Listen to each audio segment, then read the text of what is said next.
इसके बाद छत्रपति शिवाजी महाराज के वंशज श्री शिवेंद्र जी राजे भोसले सार्वजनिक बांधकाम मंत्री आपको संबोधित करेंगे।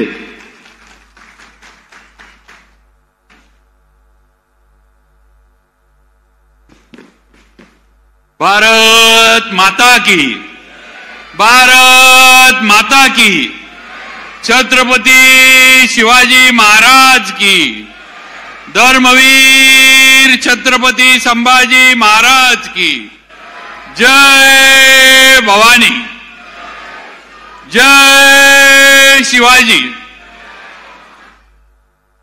आज आपल्या अकोला येथे विविध विकास कामांचा शुभारंभ, त्याचबरोबर अनेक कामांचा उद्घाटन समारंभ आपले राज्याचे नेते आणि आपले सर्वांचे लाडके नेते मुख्यमंत्री माननीय देवेंद्रजी फडणवीस साहेब यांच्या हस्ते त्यांच्या उपस्थितीत आज या ठिकाणी हा कार्यक्रम इथं पार पडतोय।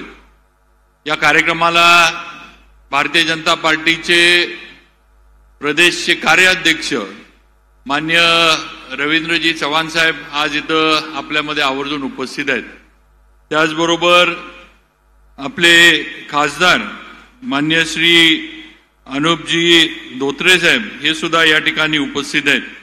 त्याचबरोबर माझे सहकारी मित्र आणि आपले आमदार माननीय रणधीरजी सावरकर साहेब, आपले पालकमंत्री आणि माझे सहकारी मित्र माननीय आकाशभाऊ फुंडकर हे सुद्धा इथं उपस्थित आहेत। त्याचबरोबर माननीय आमदार ज्येष्ठ आमचे मार्गदर्शक माननीय प्रकाशजी भारसाकळे साहेब इथं उपस्थित आहेत। माननीय हरीशभाऊ पिंपळे साहेब इथं उपस्थित आहेत। जिल्हा अध्यक्ष संतोषजी शिवरकर, शहर अध्यक्ष जयंतजी मसने, त्याचबरोबर आपले वाशिमचे आमदार माननीय श्याम कोडे साहेब, माननीय किशोर जोरगेवार साहेब, चंद्रपूरचे आमदार माननीय वसंतजी खंडेलवाल साहेब, आपले सर्वच आणि त्याचबरोबर सर्व स्टेजवरचे प्रमुख मंडळी। मी खरं म्हणजे जास्त वेळ घेणार नाही, कारण आपल्याला मुख्यमंत्री साहेबांचं देवेंद्रजींचं भाषण आणि त्यांचे विचार ते तुम्हाला मला आपल्याला सगळ्यांना ऐकायचे, ते ऐकायला आपण सगळेजण इथं आलोय ही वस्तुस्थिती आहे। आत्ताच रणधीर भाऊ मला ज्यावेळेला आम्ही दोघं एकत्र बसलो होतो मला म्हटले की राजे तुम्ही काय मी बोलवून आला नसता, त्यामुळे मी मुख्यमंत्री महोदयांना सांगितलं की राजांना तुम्ही येताना घेऊन या, पण रणधीर भाऊ असं नाहीये, मी देवेंद्रजींच्या आशीर्वादानं आत्ता मंत्री झालोय, पहिला तुमचा मित्र आहे, आपण सगळे मित्र म्हणून एकत्रच बसायचो आणि अजून पण मित्र म्हणून एकत्र बसतो, हे रणधीर भाऊ लक्षात ठेवा। त्यामुळे मित्राच्या सूचनेप्रमाणे 100% इथं येण्याचं माझं नियोजन होतं। थोडं इतर काही दौरे असल्यामुळे काही ठिकाणी जायला लागल्यामुळे इकडे येता आलं नाही, त्यामुळे रणधीर भाऊ असं आपण कधीही मनामध्ये समज करून घेऊ नका की आपल्या निमंत्रणाला मान देऊन मी येणार नाही, आपण कधीही बोलवा, आपल्यासाठी कायम शिवेंद्रराजे इथं हजर आहे हे मी आपल्याला या ठिकाणी नक्कीच सांगू इच्छितो। आता सगळ्यांनी सांगितलं की आपण अनेक दिवस पावसाची वाट बघत होतो आणि सन्मान्य देवेंद्रजी आले आणि पावसाचं आगमन, मृग नक्षत्राचं आगमन या ठिकाणी झालं आणि देवेंद्रजींचं नेतृत्व पण तसं आहे, आपल्या आयुष्यात आपल्या जीवनामध्ये गारवा आणण्याचं काम हे त्यांचं नेतृत्व करतं। आणि तेवढंच नाही तर आज राज्यामध्ये सुद्धा अनेक मोठमोठे नेते होते, मी म्हणणारे नेते होते, बरंच विधानसभेच्या निवडणुकीच्या आधी बरेच नेते गरम पण झाले होते आणि त्यांना पण गार करण्याचं काम देवेंद्रजींनी केलं हे आपण सगळ्यांनी विधानसभेच्या निवडणुकीच्या नंतर बघितलंय। त्यामुळं असं हे आपलं नेतृत्व आहे। आज तब्बल मला वाटतं 3,000 कोटीची कामं आज अकोला जिल्हा आणि आपल्या या परिसरामध्ये आपल्या शहरामध्ये आज देवेंद्रजींच्या मार्गदर्शनाखाली काही सुरू झालीत, काही पूर्ण झालीत आणि काही होण्याच्या मार्गावर आहेत।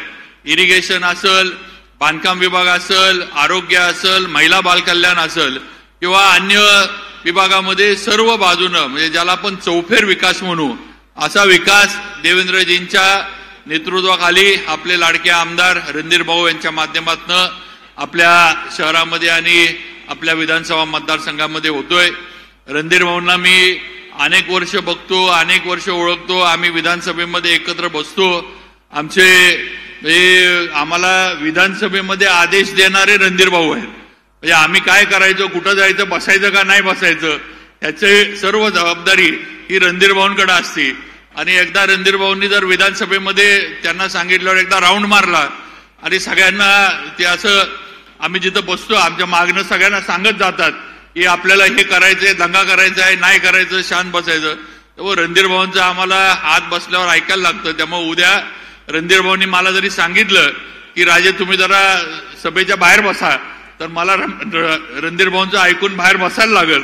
कारण शेवटी आमचे जे व्हीप आहेत ते रणधीर भाऊ आहेत. त्यामुळं नक्कीच आज त्यांनी चौफेर विकास आपल्या इथला केलाय. हॉस्पिटलबद्दल ते बोलले की राजे होते म्हणून, पण तसं नाही. शेवटी ज्यांनी हॉस्पिटल दिलं ते देवेंद्रजी आहेत. त्यामुळे यांनी देवेंद्रजींनी दिलेलं हॉस्पिटल हे आपलं कुणीही किती प्रयत्न केला तरी रणधीर भाऊ आपलं काम थांबवू शकत नाही.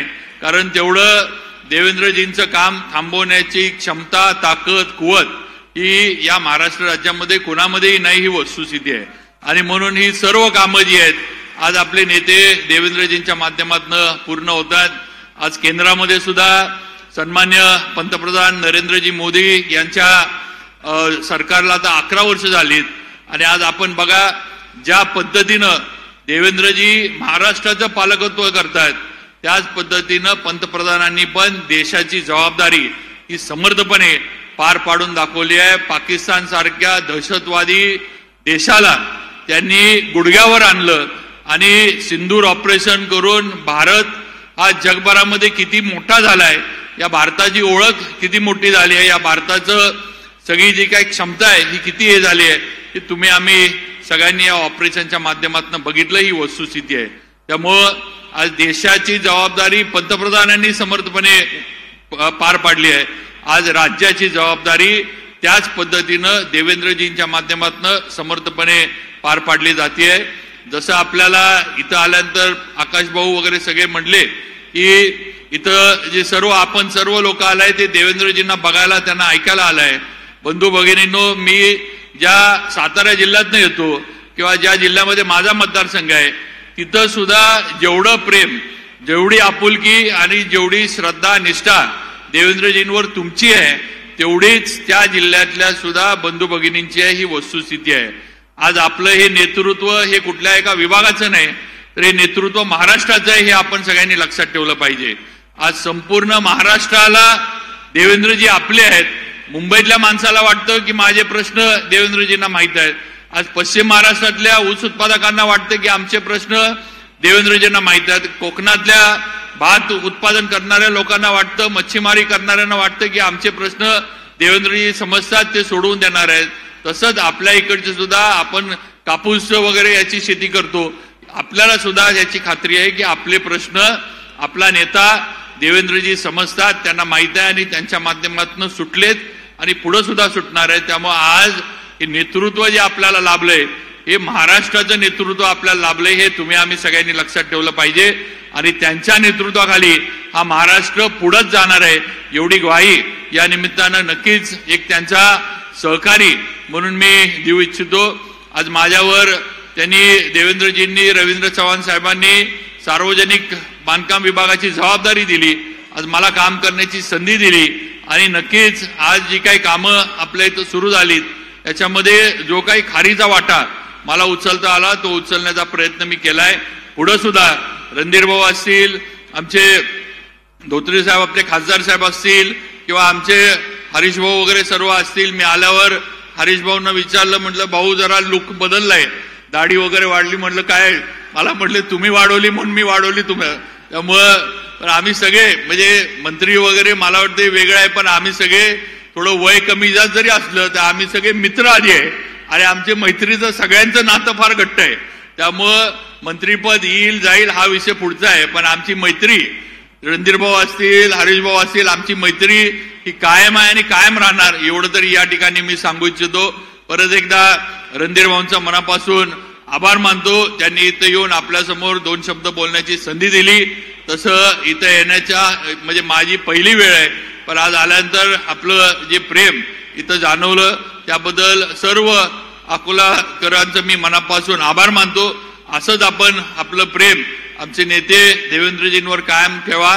आज जे आपल्याला दिलंय, आता पुढच्या याच्यामध्ये जिल्हा परिषद, पंचायत समित्या, नगरपालिका, महानगरपालिका ह्याच्यात सुद्धा आपल्याला सुद्धा त्याच पद्धतीनं आपल्या नेत्याला परतफेड मतं देऊन आपले भारतीय जनता पार्टीची सत्ता ही या सर्व स्थानिक याच्यामध्ये कशी येईल हा प्रयत्न करून आपल्याला ती परतफेड करायला लागणार आहे. एवढं सगळ्यांनी लक्षात ठेवा, एवढीच अपेक्षा व्यक्त करतो. आणि नक्कीच रणधीर भाऊंच्या मार्गदर्शनाखाली आम्ही सदैव सर्वजण आपल्या विकास कामांसाठी खासदार साहेब असतील, हरीश भाऊ असतील, सगळेच बारसकरे साहेब असतील, यांच्या सर्वांच्या मार्गदर्शनाखाली काम करत राहू एवढीच आपल्याला सर्वांना ग्वाही देतो आणि थांबतो. जय हिंद, जय महाराष्ट्र. यानंतर भारतीय जनता पार्टीचे कार्यकारी अध्यक्ष माजी मंत्री आदरणीय रवींद्रजी चव्हाण